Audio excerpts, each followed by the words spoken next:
maal isinitti haasa ani bakka amma firii miti sammuun akka duraanii wannoo miti Kadir thank you sonna maal gochuu danda'a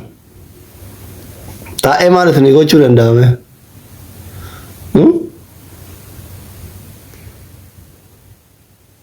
amin maal gochuu danda'a taa'ee indi fikra warri haadhan qabne abbaan qabne keessattuu warri haadhan qabne gizee amma taadiyaa kanarra taree ijoolleen warri haadhan qabne hundi keessan jechuudha haadhan qabne warri akka anaa kanatti haadha keessan jaalattan karaa keessaan dubbisaa harmeewwan harka qalleeyyii addunyaa kanarra jiran lubbuun jiran gargaara maqaa hawwata kennatiin tole booyuu miti ka faamilii ofii ittiin gargaaran haadhaaf abbaan kee ka ittiin wannoo jettu ka ittiin gargaartu booyuu ni miti ani imimmaanitti hin amanu ilma imimmaanitti amanu miti isinii galee an ilma imimmaanitti hin amanu so imimmaanitti hin amanu ani warri haadhan qabne keessattuu warri haadhan qabne na dubbisaa piroojeektii tokko laalee isinii hin uumna waltaane ijoolleen haadhan qabne baay'ee jira waan ta'eef hin jiran baay'ee jira waan ta'eef tole ijoolleen haadhan qabne baay'ee jira warri gurguddaallee jechuun warri humna qaban warri dhageettii qabanillee baay'ee jira waan ta'eef jesti warri haadha keessan dhugaan jaalatan lubbuu keessanuu irraa hambifachuu hin dandeenye amma namni haadha qofaaf jaalatu jira ka mallaqa haadha ofii haatti isaa biraa beela bultullee hin jira isinii galee ka osoo inni quufee buluu inni makiina 100 walirraan oofu makiina 5 oofu inni viillaa keessa galu haati isaa mana citaa keessa galtu jira ka osoo inni hambargar nyaatu ruuza nyaatu haati isaa waan nyaatteetiin hin bulle qabne jira isinii galee qeerroo kiyya thank you jira isinii galee soo kanaafi amma wanti goonu yohore project ijoollee gurguddoo hiriyoota baay'ee qaba hin beeytanii wal dubbifnee gargaarsa hawwata gurguddoo qofa ittiin gargaaru jesti hiriyaa ijoollee xiqqoolee miti shabaaba lafaa dhufa warra humna qabanii miti hawwata gurguddoo umriin isaanii 40 olii qofa ittiin gargaaru kaayyoo kiyya kun warri dandeettan natti makamuu dandeettanii warri hin dandeenyellee no problem ani waan maadarii deemuu qabu hin godhaa almost karoorri kiyya amma yoo rabbi irraa taate hajjii dhufuutii hajjisiisuuf ture yoo rabbi rizqii naa hire bara dhufu maqaa maadariitiin laalee harmee laaftuu takka hajjisiisa inshallah ofillee hajjuu miti itti gaafadha sheekota kaayyoo akkasii qabaa kaayyoo bishaan maqaa maadariitiin baasuu qabaa kaayyoo masjiida ijaaruu fi qabaa kaayyoo dhaka waan kaayyeeffatte waan ati kaayyeeffatte rabbi irratti si gargaara እና ፕሮጀክቲ akkasii tokko dhaabne waan haawwanni kenna nu bira deeman itti boqatan waan haawwanni asirra jiran itti hafuura baafatan hagoon ishi sinii galee mootummaa gaafattee lafa yoo sii kennan mana guddaa tokko ijaartee harmeen oromoo tokko dhukkubsattee yoo baadiyyaarraa dhuftu haga yaala argattu keessa bultu finfinneetti hadaamatti qallaan nagaru እኔ ከመንግስት መቀበል እችላለሁ yoo baay'anne birrii walitti qabne ana akkuma isin beeytan kana warri mootummaan kanan beeynan jiru abdii qaballe akka nuu kennan hawwata oromoo gargaaruu barbaanna lafa nuu kenni irratti ijaaraa jennee sarviisii guddifnee irratti ijaarre harmee wallagga irraa dhuftu amboo irraa dhuftu gujii irraa dhuftu hararge irraa dhuftu arsii irraa dhuftu baale irraa dhuftu shawa irraa dhuftu isinii galee itti gargaaruu dandeenya baatiin kuma takka yoo walitti darbine for example waggaa tokko keessatti mana kila sarviisii 15 qabu ijaaruu dandeenya jechuudha bilaasha algaan irraa hafaa jechuudha harmee oromoo dhukkubsattee gara magaalaa usukamu irraa hafaa jechuudha fikraadha karoora fuula duraati jimbara dhufu biyya kamirraa even ta oromoo yoo ta'u hawaatu dubartii ma umriin isii 40 olii haa ta'u ulaagaan umrii 40 ol ta'uu qofa maadariin maadara duute malee ijoolleedha xiqqoo mana irra jirti maadariin isin galee waggaa 15tti na argatte ilma isii hangafaati ijoolleedha adaluma rabbi duute malee dulloomte miti ilma isii hangafaati biyaansi 45 akkasin caaltu 45 48 caaltu baay'ee ijoolleedha isin galeera tole akkasi maal gochuu dandeenya waan biraa oma akkasii goone akka qabriin isaanii hafuura baafattu gochuudha malee waan biraa maal gochuu dandeenya mee maal gochuu dandeenya rabbi nuuraa fudhatee Assalamu alaikum. alaikum salaam Asli keenya zayyi akkam nagaame. nagaa alhamdulillah fayyaa Fayya bilbila keeysaan bilbileen kaastuu mashquula turte atiisi rabbi sabri imaana si haa qannu. Haati tee haadha teenyaa obboleessa kiyya rabbi irraa si hambisu. amiin amiin sabbaree Rabbi sabri imaana si haa qannu isiifillee rabbi 8 jannata rabbi haa qannuu fi caffee jannata rabbi si haa raffisu. Waa dhabdees jalaan deemne haati tee duuti karaa keenya namuut irraa deema duniyaa tana alhamdulillah iji yaadate awwaalatte si qabaachuun waan takka sabri rabbi si haa qannuu 8 jannata isiifillee rabbi haa qannuu uma takka yaadini ifin jeeqini nama du'e hin deebisanii akkuma fuula kee bareeda jirtu kanatti akkanumatti itti fufiinsi jaa asli keenya. tole hayya thank you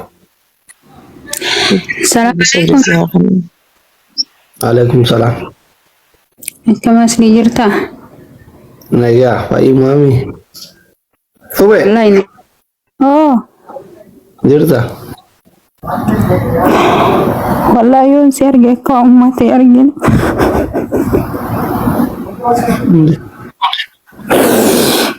Yoon si arge akka waa haadhatee duraan argee fuula keetii irratti wanni jee beektaa bicha waan munira anaafuu naasa inni hin baafadha. Jalan dubbatini beektaa gubaa haadha abbama arge beekaa beektaa. Namuma madaa san namuma qabutu beeka wallahi gaafa akkasi dukkanti sitti buute dukkana na buute santu sitti bu'e santu natti illee bu'e uftaheetiin bakka san uf kaahee laale beektaa keessattuu biyya namaa keessatti osoo waan biraatiin fuuluma isaanii ilaalee awwaaladhee kan jirtu akkasitti dhagahamuun hin beeka waan hundaafuu alhamdulillah rabbil alamin rabbiin nu jibbee osoo hin taane nu jaalateeti waan hunduu alhamdulillah rabbil alamin jedhii badadattee bakka sila namni bakka biyya baqaa keessa taa'ee hin geenne hin geessifatte rabbiin caffee jannata isaan haa qananiisu akhirat duniyatti wal dhabdanii akhiratti rabbii wal isin haa argisiisu ani wanni jedhu kanuma wallahi keessaan illee sitti katabee sila bakka ati jirtu san jiraadhe beektaa nama ufii kana wal akkanumaan callisoo osoo hin taane bakka sanitti argamtee osoo imimmaan baafattee sitti nafu beektaa wanni hangarran na gubu osoo hihi jettee imimmaan keessan baafattee ija isaanii sanuu argitee qabrii isaanii argite jettee qalbii tee keessa yaadda almuhim hundaafuu waan rabbiin jalqaba sii qoode beekte alhamdulillahi rabbil alamin jii rabbiin sabrii sii haa kennu atuu karaa ilma sabriitii waa hunda keessatti akkan obsituun hin beeka gadda keessatti illee gammachuu keessatti illee jajjabaadhu rabbi si haa jajjabeessuu siin jedha hindallee siin jechuu fi miti beeke ati nama onne isaa madahatu nama maddaa'e beeka kanumaafin wallahi yoon si argee mimmaan qabachuu dadhabe asli kiyya rabbi si haa sabbarsiisu aganuma siin jechuu barbaada. Assalamu alaikum. Alaikum salaam. Akkami nagaame rabbi sabrii fi imaana si haa kennu rabbi si haa jajjabeessu isaanis jannatal firdawsi rabbi haa kennu qabrii waasi'a rabbi haa godhu nu hundi madaa akkasii ni qabna anis akkasii Sumeeyyaati yaa ummaan teetiin karaa biyya namaa keessatti dhabe rabbi sabrii siyaasaa barsiisu gaafa dhageessan hedduun atillee rabbi siyaasaa barsiisu anillee haadhatii akkasitti wallaa biyya namaa keessatti dhabe ni beektaa asli asli sanumaaf rabbi sila namni haadha qabu hedduun jiru iyyuu jira bara Munaa daasa. yaa ربي صبري يا منى يا ربي صبري يا خنو بليتي يا ربي صبري يا خنو Omar gochuun hin danda'amu barree gadeeman. Ani amma waa hunda caalaa maal inni warningii ka'ee nutti natti ergaa jira.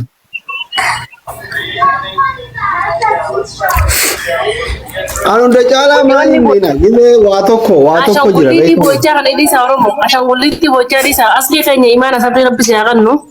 Ashanguliti bocah kan ini Cuma dia tidak pernah tahu wallahi. Ashanguliti bochaa yoo dhiifta moototti. Ashanguliti dia saja. Warningii natti kennaa jira moo laayivii irraa bayamoo koomentiitiin jalaa cufadhaa adda wallaalee amma ambar. sanuma afuun Ashanguliti bocah disa. nu hunda sabrii fi imaana rabbi nu haa kennu aslii keenya jajjabaadha oo asan namoonni qabani beeyta ani saalatii biyya namaa keessatti dhabe sanuma afuu sabrii rabbi si haa kennu aslii rabbi isaa jabeessu. Aamin. Munati ya rabbi sabri ya khanu sinan gafe nama ilma ada dhabe hundaa'u rabbi sabbata saatin bakka rabbi isni haabusu sabbata saatin tinaayidu obboleettiti ya tarra tapha dubbachaa jirtu munaadhaami Ana munaadha yaa. ta'ummaan dhabe jirtu munaa teenya Oromoon akka jette makmaasa Oromoo tokko keessatti namni haadhaa fi abbaan awwaallatin nama qoflan guutuu jaala. Dhugaa rabbii namni haati waan ilmoo dhaltee guddifachuuf akka ilmootuun isii xoortee yoo duutellee isii awwaaltuufi. Wallaahi haadha tana du'aaf hin kannan haadhaa fi abbaa waa du'aaf kannanii malee hedduu haadhaa fi abbaa awwaallachuun haadhaa fi abbaan nama awwaalurra haadhaa fi abbaa awwaallachuutu irra gammachuudha obboleeyyan kiyya dhugaa rabbii dhugaa namni haadha dhabe hedduu ifa haati ifaa jiruu tanaati ni beeyna ni laalata namni ummaan tiyyaaf ummaan asliidha ummaa tiyyaa dura dhukkubsate arra mana armaa ciisu jirti yoo rabbiin godhe isiinis karaan sii kana yoo rabbi naa fayyises naaf fayyiti abdiin irraa eeggadha garuu anis karuma keessa kana dhuftuuf waan goonuu qabnu fi fakkaataan akka keenyaallee jechuudha kanaafuu obboleettiin kiyya rabbi isin haa sabbarsiisu sabbata isaatiin rabbi isin haa hidhu tanumaan ijaa galatooma. Amin. Asli gadi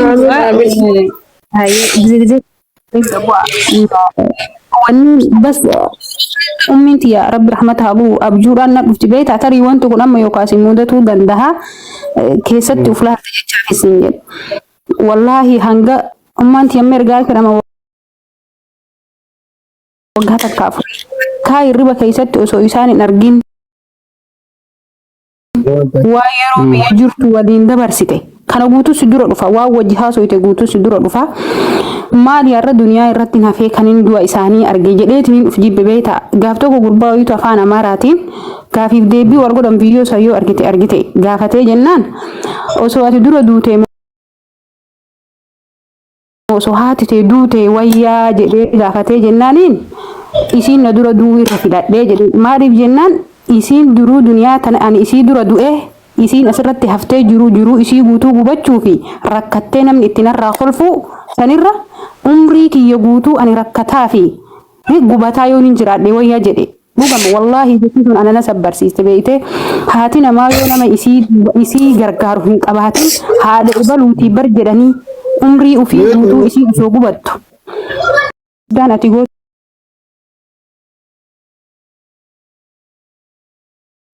irra arkadhe sadaqatul jaariyaa irra guddaa waan akka bishaanii masjiidarallee osoo dandeette